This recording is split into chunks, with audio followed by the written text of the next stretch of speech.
And we are live. Hey everyone, how's it going? Johnny B. Crazy here, and today I got a special guest, author C.M. Stevens of the book Titans from the Stars. It's a fantastic book with fantasy, very complicated love triangle, and, well, it's just between the light and the dark. And without further ado, I will introduce our author, Miss C.M. Stevens, or better known as LMR. Please introduce yourself. And I'm blushing again. I think I'm blushing. Um, well, yeah. No, I'm pretty sure a lot of you know that I did write something, and it's um, my first book. It's very exciting to share it here with you today, and for Johnny to have me on his channel talking about it. It's so much fun. I mean, we've been co-hosts for a long time, and we've talked about this book for probably longer than that. It is actually such a joy and pleasure being here today and talking about it on Johnny's channel and having Mackenzie as a, I guess, emotional support for this. So thank you, Johnny, for having me here. Oh, yeah, well, Mackenzie's got a few questions for you as well. And without further ado, my co host for the day, while we're grilling C.M. Stevens here, is Mackenzie L. Burns. Please introduce yourself. I know everyone knows you, but we have new people all the time, so go ahead. Hey everybody, and I'm in a new location as of today, trying to test out the internet and where I am, but that's not that doesn't really matter as much. You all know who I am. I'm always with Johnny and LMR. We always do great streams together, and I'm happy that I get to talk to LMR about a lovely book that she has written because it's great. I read it a while back, but I'm starting to remember again what the book is about and how amazingly written it was by a woman who does so much. So, yeah, that's why I'm here today. And I will be in the chat collecting questions for everybody. So ask away and I'll send them over. And I will be constantly trying to drill LMR. But first, we'll talk a little bit about what the book's about. And you have humans and soul travelers. Soul travelers live forever, in a sense. I'll let LMR explain a little more, but you have um, the good and the evil soul travelers. Putting it simply, and you have the Watchers, or as they're called, the Sentinels in the books. It's very, very intriguing. In my opinion, I see a lot of pull from so many different authors and novels. I love the book, Alamar, but just explain a little bit about Adara and maybe I don't want you to give too much away, but yeah, go ahead and explain about Adora and Kyle and maybe Sure. Ava and all that. Yeah. Yeah. Yeah. So this book is kind of a mixture of everything and anything that I read thus far. Well, not up to now, up till kind of when I started writing the book. Um, And it's interesting that, and the word interesting, yes, this is not, for those who know what that is about, this is not a drinking stream. So anytime anybody says interesting, it's fine. We don't need to take shots. That will be at some other place at some other time. um, so with this book, I guess what got me into writing it is the stuff I didn't see. I kind of wrote what I wanted to read, and I did not find it. There was never a book that completely put stuff together like this for me. So I decided to write what was in my mind and what I would like to read. I kind of started writing for myself, but later on, I also wrote for others as I was getting more feedback. So this book is you can see a lot of different things from different stories, movies, books. I was not I did not read a lot before. I never had time to read for pleasure. I always read for school. So when I wrote it, I did not, and this is the best way, I guess, to write stuff, to make it kind of your own, not to look into what other people did, because you may be kind of try, not even knowing it, you may be kind of taking stuff from them and incorporating it here. So while I was writing it, I completely did not even look at anything else because I wanted to make it my own.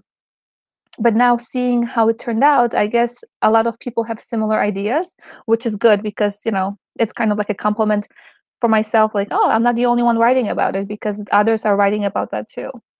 Yep. Yeah, very nice. Let's see. I would kind of like to ask about a little bit about maybe talk about the alignment and maybe one of the main characters, and give a little bit of background on Adara as well as Narissa, because the book, the prologue's pretty good because it throws you into this place where you're like, oh my goodness, what's going on here? I'm not going to give too much away, but then you're in a setting where a mother's telling a daughter a story with her emerald green eyes, I believe. That's and the whole book is the story of the life of the mother, and the mother's name is Adara, and she's telling it to Narissa, who are very, very important characters to the story. And yeah, I'll let you kind of take it from there, Elamar. Mm-hmm. Yeah, it is the way I wrote it, did not start like this in the beginning. It started with one scene, and that scene is there. It's not the first scene that I write about. And yes, it is a story coming from perspective of couple people. The way I wrote it, it's not just like a memoir of some sort from Adara. We can see different points of view.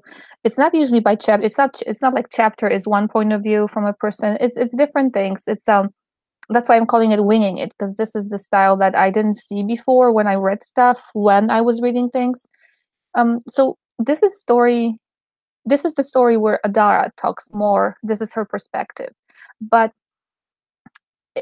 towards the end, and I don't want to spoil it, because towards the end, there's a reason why we see other people's perspective too. There's a reason for that. Why this is her story, but we can see others there as well. We can see and understand what they're thinking at those times. But the reason for it is explained towards the end of the book. With her, I don't know how much into detail you want to go with her, but she's conflicted with different things that are happening in her life, and she has What to make some about choices. Mm-hmm. Yeah, so what about she has to choose between eternity and now, in a Yeah, sense. in a lifetime, basically. There's a question somewhere, not even like a rhetorical question, like what is better, or not what is better, what is more worthwhile, eternity with somebody or a lifetime with somebody? What do you choose? Do you choose that? Or if in a way, if you have two people, what would you choose? I mean, in her perspective, she can spend eternity with one person, but she doesn't remember that, and she doesn't want to leave something that she remembers now just to get something that she lived through before, and she can make it an eternity. Whereas the current thing is entire lifetime with somebody, and then those are her choices. And you cannot take away in a way how important and fulfilling a lifetime can be, versus somebody who has a choice at eternity. Not everybody has a choice. We don't have a choice in eternity. We have choices to spend our lifetimes with somebody or some people, and that's kind of where our choices are. I guess hers was more difficult because there's that eternity factor in it too. But then what do you sacrifice for love? Like, do you sacrifice eternity for a lifetime with somebody? And the way it's presented is so human, if I may use that word. I kind of do want to segue and maybe a little bit explain what a soul traveler is and Mm-hmm. why it's I don't want to say why she's so special, but say what a soul traveler is, and we can give them the background kind of Yeah. how long they've been there and stuff like that. Yeah. So they are, again, I'm hoping I'm not spoiling anything, but from the beginning we see that there's something else going on over there, that it's not just humans, right? It's other people too. Other, I guess, people. I'm not gonna call them aliens because, who's an alien? Who was here first? Like, are you an alien? Are they an alien? Like, does it matter if they live here, this is their home? Who is there to call them an alien? Maybe they can call us aliens. Everybody's claiming stuff. So what they are, they're a different race. And I don't want to review everything because it's part of it is in other books too. It's not written. I mean, it's there, but usually not supposed to know it yet. But technically, they come here. Those soul travelers, and Adara is one of them. They come here because they're looking for home, new home, and because of whatever happened to their planet. And the means of travel, it's not a spaceship. It's a different kind of means of travel. That's why they're called soul travelers. And coming here to Earth is not just sitting here, like this tiny little dot in the universe in our almost infinite universe. There are those sentinels. They're guardians of this place. And Earth is a very, very special place because you don't see, like right now, we don't see a bunch of planets everywhere. It's not like you can hop over here, hop over there. Hey, and such a great place. It's like a gem. It needs to be guarded. It needs to be protected. So we have those watchers here, I guess, sentinels, watchers, who kind of oversee stuff. But they're not, not to go into them, they're not all powerful. I mean, they're powerful enough where they can make choices of what's going on here to the point.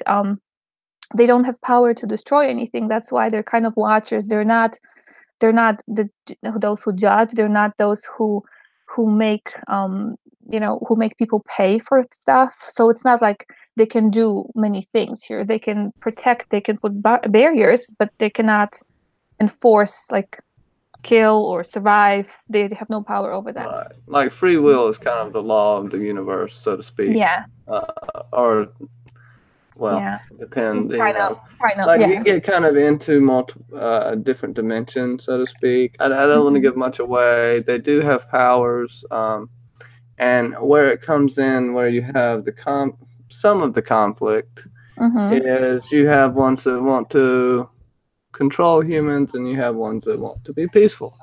And other than that, I don't want to give more away. Now we'll kind of get into. I want to talk to you about not your writing process, but what really inspired you to write this novel. And we'll also I'll kind of talk about certain characters, and maybe you can tell me what inspired those characters. So as far as writing the book, one day it wasn't there. The other day, basically, another day, just it was in my head. I woke up from, I don't want to call it a dream. It was just, it was kind of, I don't know, I wouldn't call it a rough time during my life, but there was a lot going on, a lot of things going on in my life, career-wise, school-wise, family. It was very, very busy time.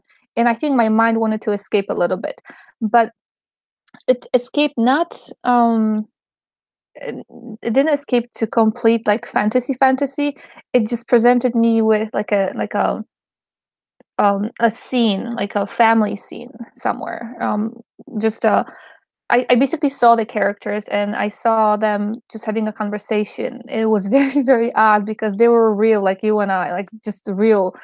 That's why I said in the past when I talked about this book, it's not like, oh, I'm gonna write a book. What am I gonna write it about? I don't know. How about this? No, the book was there. It wasn't there, and then boom, it's there. And the characters just needed to get out. Like they were, the book was bothering me for a long time because I had no time to write it. I had no time to even there's nothing. That was the only thing I didn't have time for writing. Was writing a book. But what I did is I wrote down, okay, what was happening, what's gonna happen, just kind of a sketch of it. And it did not stop bothering me until I got all of it out, until I wrote them, and that's when they became quiet, the characters. And again, fun part of it was that I didn't have to think like, okay, what am I going to write about today? What is this character doing? They were telling me what they're doing, and I was arguing in my way. What do you mean you're going to do this?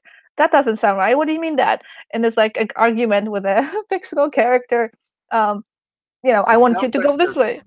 a Yeah. great way to do it. Like, that kind of gives me an insight into your imagination. I love that you have that much imagination, and oh yeah, just keep going. Yeah, no, it's part of the imagination is like my imagination. It's like this. It has um no boundaries in a way. It's kind of funny and scary too because all the stuff that goes on in my head. It's just very very interesting. Let's just say this way. So I wrote what I um was given. I did not ask for, oh, I'm going to write a book. Nothing like that. Boom, it's there. So to have that and I felt like I had to write it because if I didn't write it, it would just bother me to death, and I didn't want it in here. I want it on paper.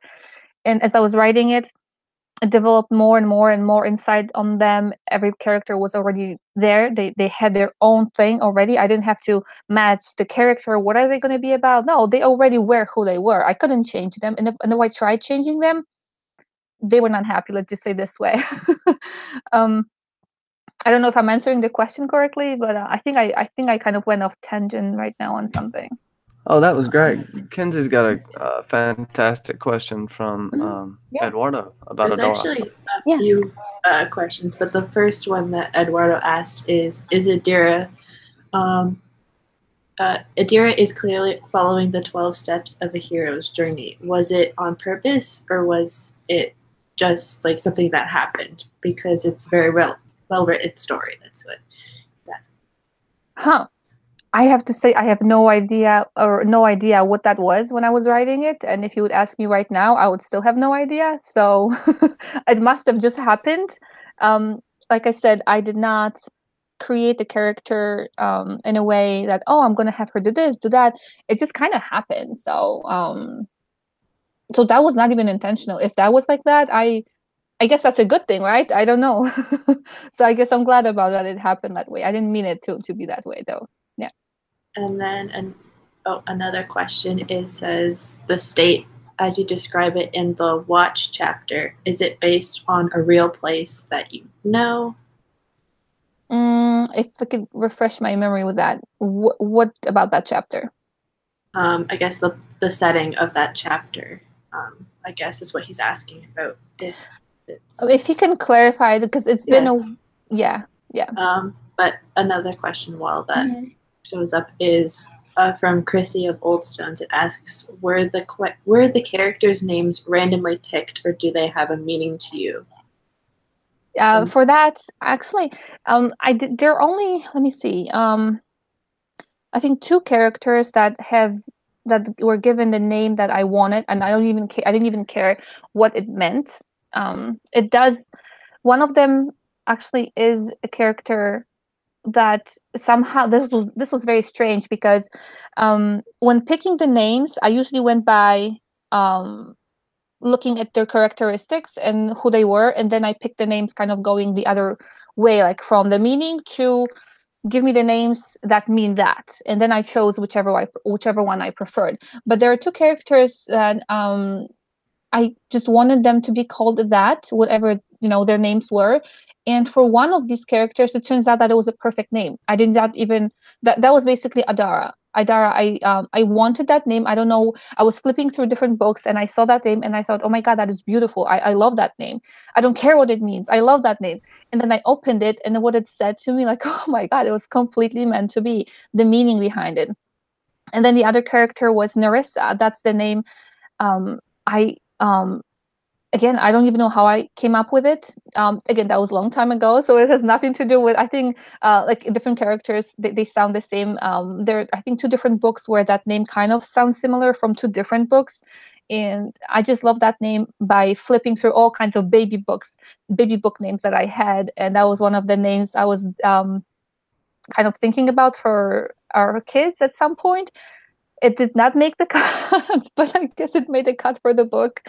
And that meaning, I don't even know what that means, that as far as that name, but I still wanted to keep it because it just kind of sounds really cool. Yeah. And Bubba Husky has a random question, but it's kind of funny. It says, what would his space name be, as a joke? Cool.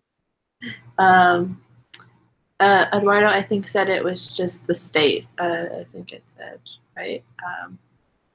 Oh, estate. Oh, like as an estate or? It says the place, the state, that's all. Oh, okay. Can you post that question here? I'm gonna look at it in meaning like Yeah. in our private. I'm gonna look at it Yeah. because I can't scroll up that far, Grab it. and I then I'll actually answer. have a question if you want. Yeah. This love triangle, which turns out to be more than a love triangle in the end because I don't want to give it away. How in the hell did you come up with that? Because it is so complex. It's not like when you hear love triangle, you think, no, this is so intense, and you are in the moment when you read it. I was in the moment reading this, and I could feel the emotions from these characters, and to imagine someone losing their eternal life mate that they've been with for eternity, thousands and thousands and thousands of years being together with someone and not being able to have them all of a sudden is, I have to say, it's just fantastic. I don't know. How did you come up with that? Was there some kind of real life experience that led you to this moment without getting too Sure. graphic? No, no, actually, this is strange because no, nothing like that. I basically have this imagination that is running wild. Stories were in my head as, even before I knew I loved books. And it took me a while to love books. I was not in love with books for the longest time. Um, Even now, I'm not a big reader. I basically love stories. To me, a story doesn't have to be written. It can be presented in different ways. It can be told. It can be a movie. It doesn't have to be in a book. It can be interpreted. So as far as that love triangle, what it seems, it's talking about love. That it's very love is very complicated. It's how should I say it? Being in love with somebody, you can do anything and everything for them, and you may actually sacrifice a lot of things in life. So it's about, I guess, sacrificing a lot. Just let's say you know who you love right now, and if you have a chance of, let's say, loving somebody else, I don't know, I guess you meet somebody or there's a chance that it can be something, right? You may choose never ever to go through with it because you want whatever you have right now and you're not willing to change it, even though you know it can be something better, bigger, but you're still sacrificing that for the love you have.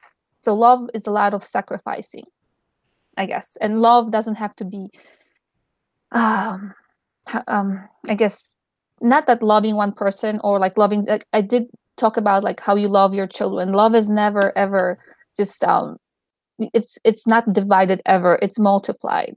So people need to realize it, that love is just this big thing that can completely overtake you, and it's fine because it's just a feeling. I'm hoping I'm answering this correctly, or your question is being answered correctly. Oh, that Yeah, that go was ahead. fantastic. Go ahead. No, I just want to say that was a fantastic response. Do not apologize for it. I'm loving this. Cool. Yeah, it was like really interesting because some of these questions are actually ones that I had for myself. Another question from Johnny Indie Booth says, when you wrote this book, did you write it with the end to begin with, or was your focus mostly on world building? So the story in that was in my head, it basically had the end. It started. It was strange because, like I said, it wasn't there, and boom, it's there. And when I thought about it, like first of all, it was this huge like wave of like, okay, what is this? What is this thing in my head? What are these people doing here? Get out! Like I didn't ask for this.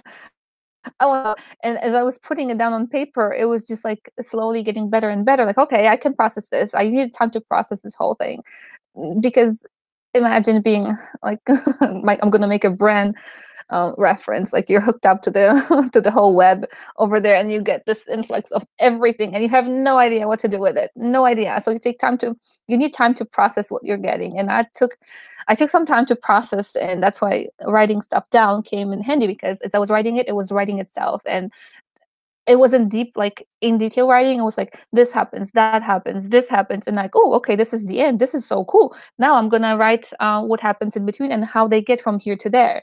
So the beginning and end, it was all there from the beginning. I just had to put it down on paper so my head can process it and I can fill in the spots. Yeah. It's just, I don't know. That's fantastic. Are there any more questions from the chat? Oh, I have some more questions, but I know that the chat's blowing up right now.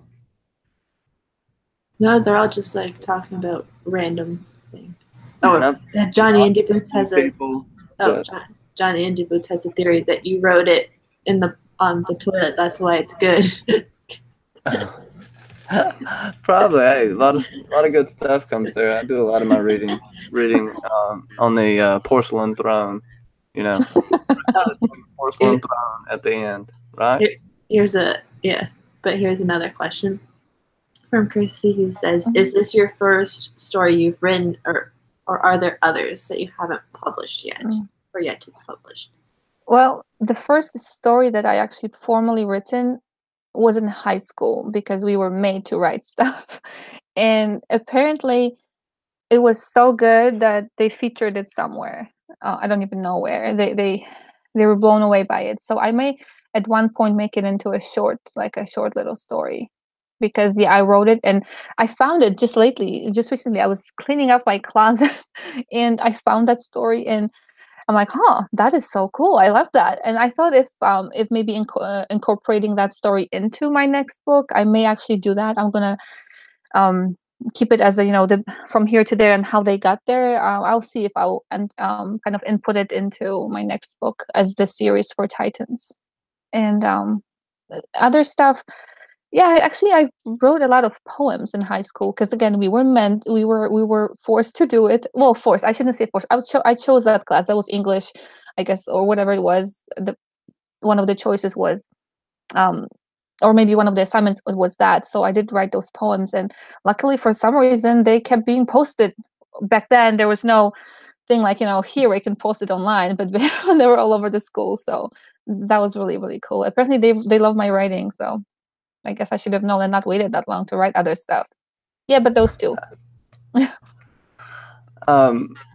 Yeah, I just wanted to. I think maybe Kenzie has a favorite quote from the book. I was gonna say my favorite quote from the book, and then after we do that, I wanted to ask you what was your favorite chapter to write.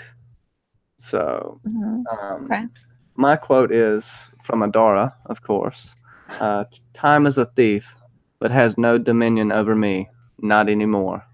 And I just think that says a lot. And once you read the book, that will mean a billion times more. But it's very poetic, and I just love that quote. Thank you for catching it. Like I said, there are many of the things that I like about it, about the quotes from the book, and it has a lot of meaning. I guess that book has a lot of meaning to me too. Yeah. There's like a lot of good quotes, and because I like to travel, I guess one of the quotes that I like is, "I thought I could travel forever, but something is calling me back home. Something is missing." So it's like, because you feel like, oh, I can travel the world for so much time. Like I could spend a year going traveling, but then when you think about it and you're doing it, you're like, oh, but I'm missing, especially if it's like, it could be people that are at home or your friends that you're missing. So I thought that one is one of the good ones that I wanted to point out. No, that is very nice too. Yeah. There was a question from Drink and Knows Things that says, "Did you ever feel like, as you were writing the story, it began telling itself through you?"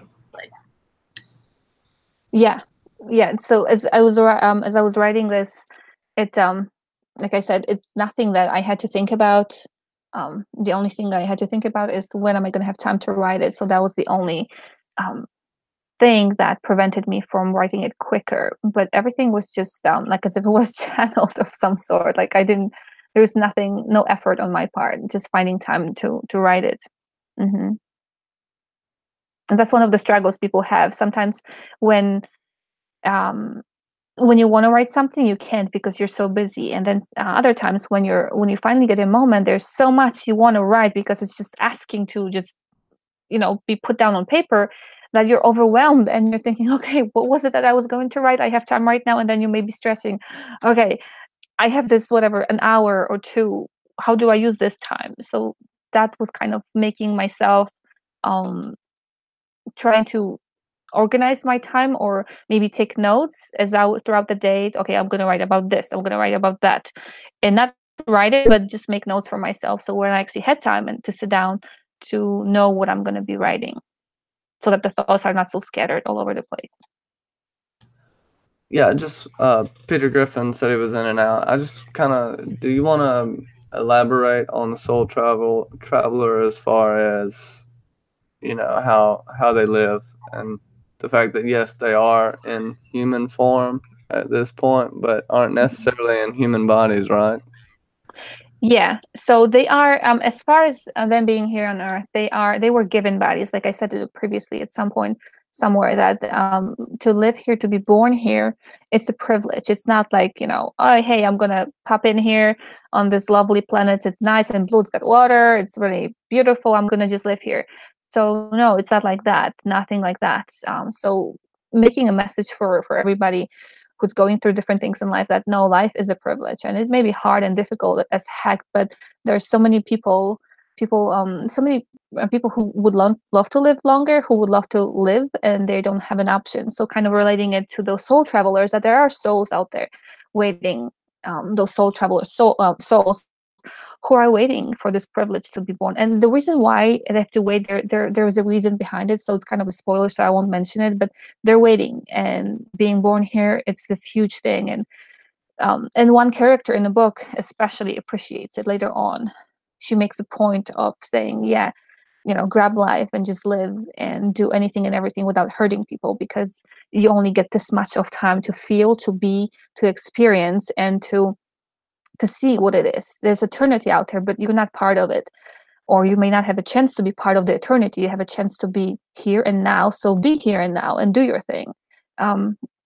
So as far as they're concerned, yes, they live here, and there's a lot of evil, like we see right now in the world, evil and goodness, and good people and evil people, and the in between people.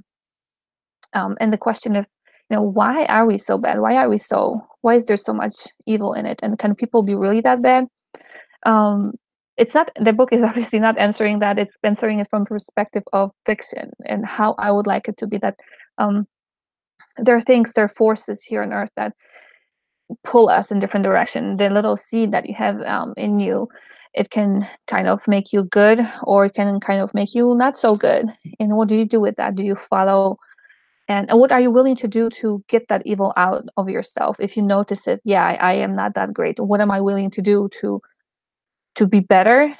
Am I able to give up what I have to be a better person, or am I just going to hold on to my power and just be not this nice person because I just want to be? I have power over others, and I will never ever let it go. So that's kind of distinguishing over there. And also that it's not written in stone. Like, it's not just because you are on the evil side, I'll call it this way, it doesn't mean that you are stuck there. You have a choice, and people do make choices. So it's kind of hopeful, that it's nothing that it's going to be forever. You have a power to change who you are by changing the way you do stuff. Yes, I'd like to point out Johnny Indie Boots. Thank you for coming out, my friend.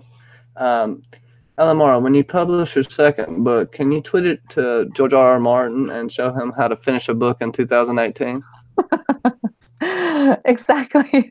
That's something. And for him, I know it's finished. I know George wrote his book. He's just not, the whole. It's. Chris of Allstones has a great question. If you want to take it, Kenzie. Yep. For Chrissy's question, it says, will we learn more about the history of the Centiles, or is everything we need to know in the first book? No, there's more. There's more. That's why Sentinels, Sentinels, yeah. So I didn't want to write all of the stuff about them in the first book, because there are more books. And let's say they're humans, right? They're humans on Earth, obviously, and then they may see the soul travelers as this, superior race or people, and then soul travelers see the guardians or the watchers or the sentinels as, the all, knowing all, that they can do stuff, they can steer things this way. But one of the characters is going to catch it and say, no, that's not all that there is, that there's more. Like the question of, are we here by ourselves? People may ask, or humans may ask, are we here the only ones? Are we the first ones? Are we the last ones? What's going on with that? So everybody who is kind of sitting on the inside, they look outside, and this is as far as they can see, because their mind is sometimes not letting them to go further, to know, like, okay, there's more, there's somebody who's more powerful. And so the sentinels they have a purpose there, but like I said, they're guarding Earth, they're not guarding the universe, let's just say this way. So no, not everything is written about them in that book. Yeah, Chrissy said, how did the books end? Can you let us know that? How did the books end? They end nicely. That's a nice ending. I'm not saying great ending. I'm saying nice because I like the ending. And you know how I like chaos and violence and everything, right? Hinton? No, we'll see how it ends. But it's the ending, obviously, that I like. And I won't argue with my characters much if they want to go different directions. So we'll see. Yeah. It's up to them. The first book, we find out that there's a very special someone in the mix that's been in the mix the book the whole time, right there before your eyes. That's the most I can give for you. We have some and more than one. There's, yeah, and I can't. What's amazing is the setup for the second book is just fantastic. It makes you drool by the time you're at the end of the book. At least it made me drool. Not in any kind of weird way, but just by wanting some more reading material. But yeah, I think it is fantastic. I'd like to. I wonder how we could get a little more into. How did you create the world of Water's Edge? Was that a place from maybe your childhood that you remember, or yeah, just where did you come up with that? Just your crazy imagination again? My crazy imagination, it has no boundaries at all. Seriously, no. To me, the setting was it was differently done. Whenever I saw, let's say, where they were standing, characters were standing, and then I kind of looked on the outside, meaning where are they at? What's the room about? And it's like they were revealing it to me. Like, okay, this is the kind of room. Okay, so this is the kind of room. What does the house look like? And this was the house, and I see this grand mansion kind of thing, like, because you've been living forever in a way. So yeah, you are not poor. You got money. You had all this time to acquire all this, and you are powerful. So it would be just odd if they lived in this little cottage, just so it made sense to me. I did not think about it again. It was just presented, and then where's this mansion at? Where's this property? So I saw, where do they want to? They want to live in New York. Let's say when it's busy, they go to New York to have fun. But if they want to just hang out in their own house, quiet time, life is so busy, and since they live for so long, they want to get away from the busy. So yeah, they're gonna go to places where it's nice and crowded. But where do they actually live? In a place where they can be quiet and silence. So I imagine those fields. I imagine those woods and hills and mountains, and the water and lake and rivers, and it just felt peaceful.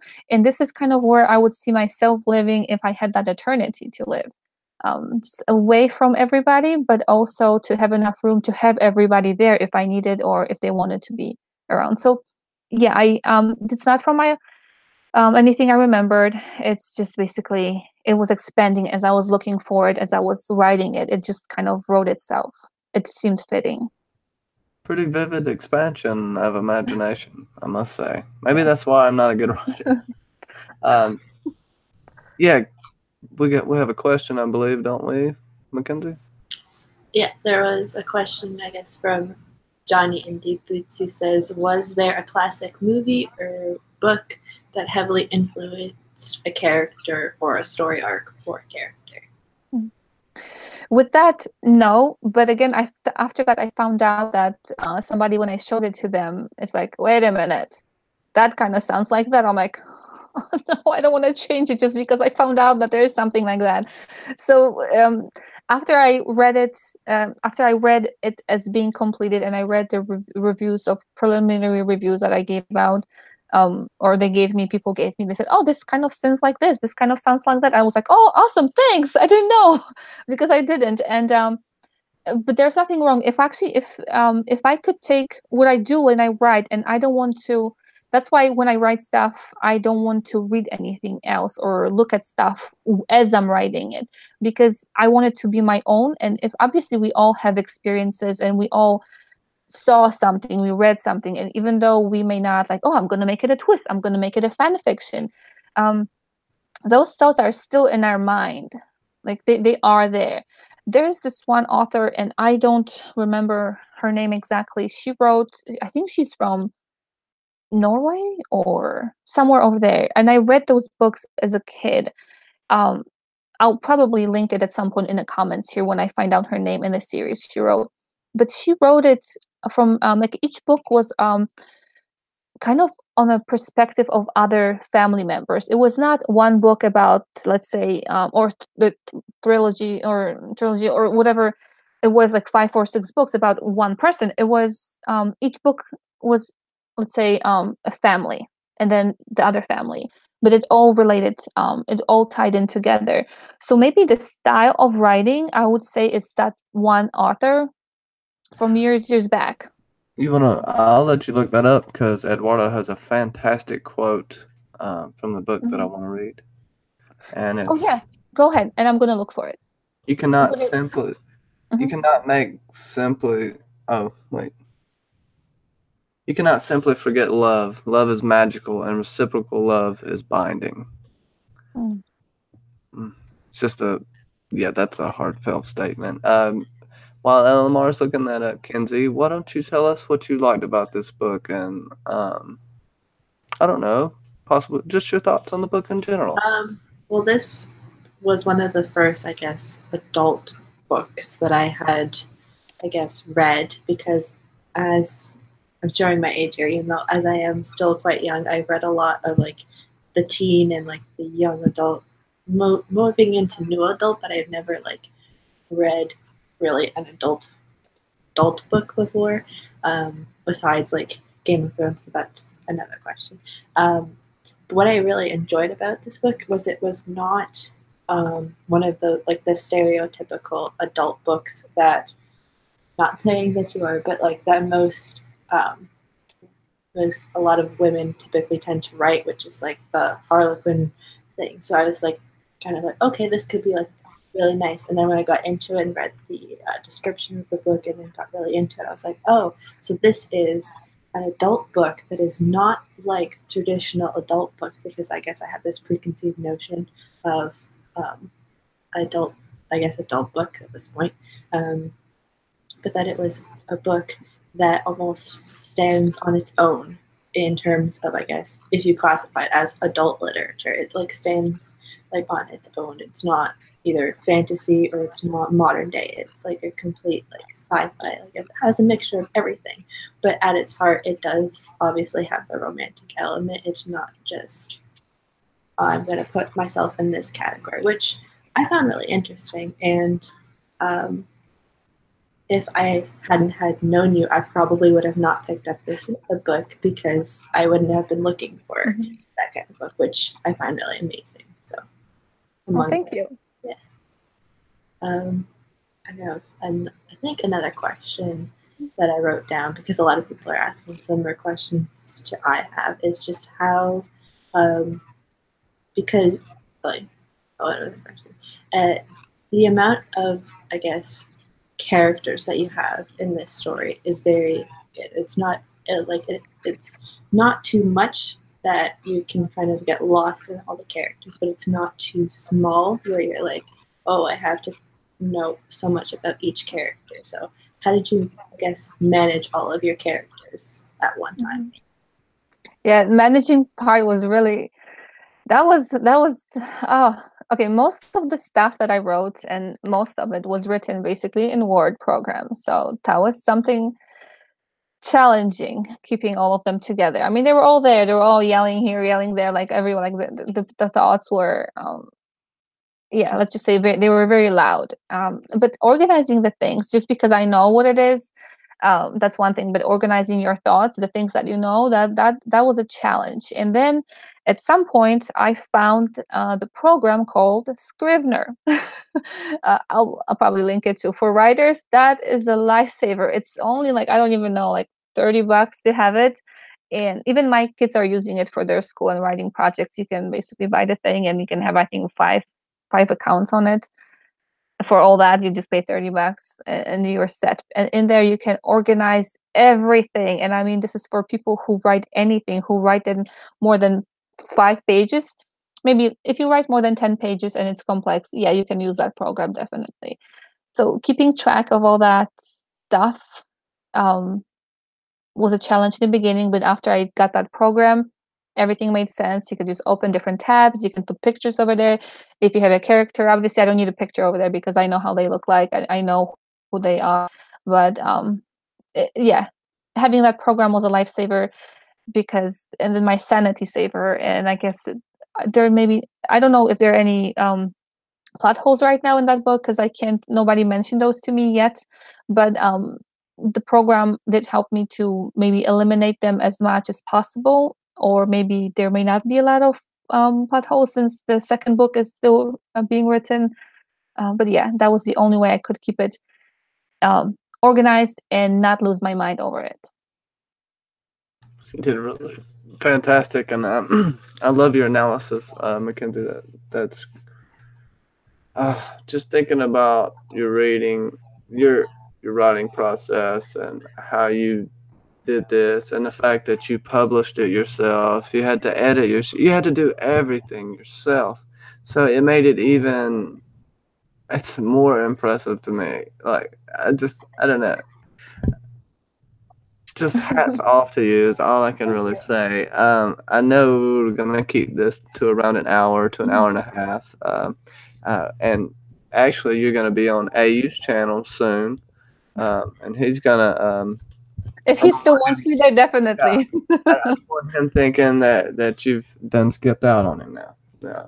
So you'll be on AU's channel soon to talk some more about this book. So everyone get this book, please. It's a must read. It is fun to read. It's little over 400 pages, right? I think 300 something. So under okay. under 400. Yeah, it's an easy, quick read. Mm-hmm. But it's very deep and really gets you thinking about life and love, and I really got into it. But you all know I'm a big softie anyway. So yeah. Any final thoughts, LMR? Any questions from the chat? Any more questions before we go? If anybody has any questions, you can post them, I guess. But before we go, I wanted to say thank you to Johnny and to Kenzie, and for having me. You know me, I love talking. I will talk forever until somebody mutes me or disconnects. And talking about my baby, because it's my baby, my first actual thing that I got out there. I wrote it for I just wanted to write it before other stuff happened in my life. So having it out, I was actually never thinking about, oh, I need to finish it because of that. It was just something in my head. I did not care much about what others will think about it in the beginning. But then as your baby grows up, you're like, okay, is it pretty enough? Is there this nice bow on is it nicely dressed? Is it behaving okay? Like, will other people like it? Because like your babies you love them no matter what, but then when you release them to the world, you're like, oh, I hope it looks good. I mean, it does reflect on me a little bit, but the baby is the baby too. So I want the baby to be loved. I want me to not be hated. So it started as just writing for me, but then eventually that little fear, the whole editing stuff and making sure there's everything, there are eyes everywhere and the E's are everywhere because it is your baby. And when you're writing, first write for yourself so you're not scared that what you put down on paper, write your thoughts. And later on, when everything is written, when everything is done, you can polish it if you want to whatever. I mean, it has to stop at some point. You have to stop babying that baby and just let it go.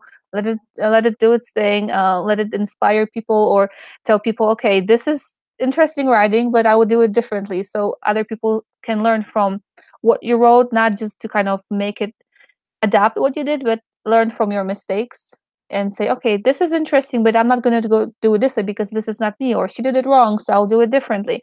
So a learning lesson for others if they like it, an escape for some people who just want to live a different story, because like when we read books, we live more than one life. So reading stuff helps us to kind of not escape, not that we need an escape, but it kind of helps us live a little differently, see it from different people's perspective. So for those who are book lovers, you lived more than one life. You can say that. Those who like movies, sure, you lived more than one life because you get into the character. I'm not bashing like reading.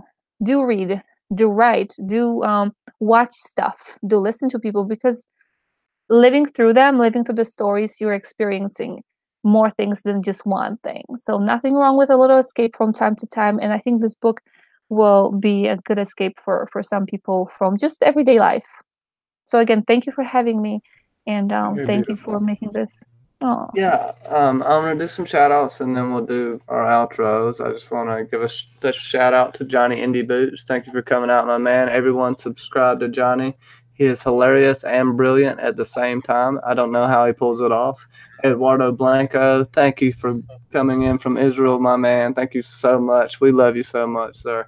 Terry T, thank you so much for coming out. It's always a pleasure to have you in the chat. Felicia, thank you. You're late, but it is much appreciated that you're here. No shame, Felicia. Bubba Husky, thanks so much. Go Vols until y'all play us. Roll Tide. Reese, thanks for coming out, my man. I appreciate it. AU Pack Mule, thank you so much, bud. You should have LMR on very soon, I promise. Let's see, I can't cover the whole chat. Chrissy of Old Stones, check out her channel. She has a great channel. Thank you for coming out, Chrissy. Dog Sidious, he has a fantastic channel. Go check it out. He likes playing awesome video games and he knows everything Star Wars. So definitely check out his channel. Drinking No Things was here. I believe, was it Luke that was here today? I think it was yep, Luke. yep, And yep. they'll be on at, I think, 10 Eastern tonight, 9 Central. Go check out that podcast. It is very fun. They have a first-time watcher in Abby there, and it's hilarious. They get drunk and they know things. It's exactly what it says. Definitely check them out. Let's see. I'm trying to get everyone. If I miss anyone, please forgive me. Money Money is in the came out. Thank you so much, Money. Nice to see you, Peter Griffin. Always good to see Peter Griffin, when he's taking a break from his family, getting away from Lois. Dog Sidious. Yeah, I gave shout out to Dog Sidious, the Mass Effect Andromeda Man, and the Star Wars Supreme. Miss I'm sure. Cronin. Miss Cronin came out, and Miss Cronin, she does fantastic rereads on Game of Thrones or A Song of Ice and Fire.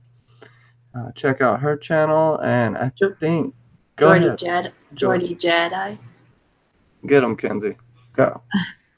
Let's see if I missed anyone that you have gotten already.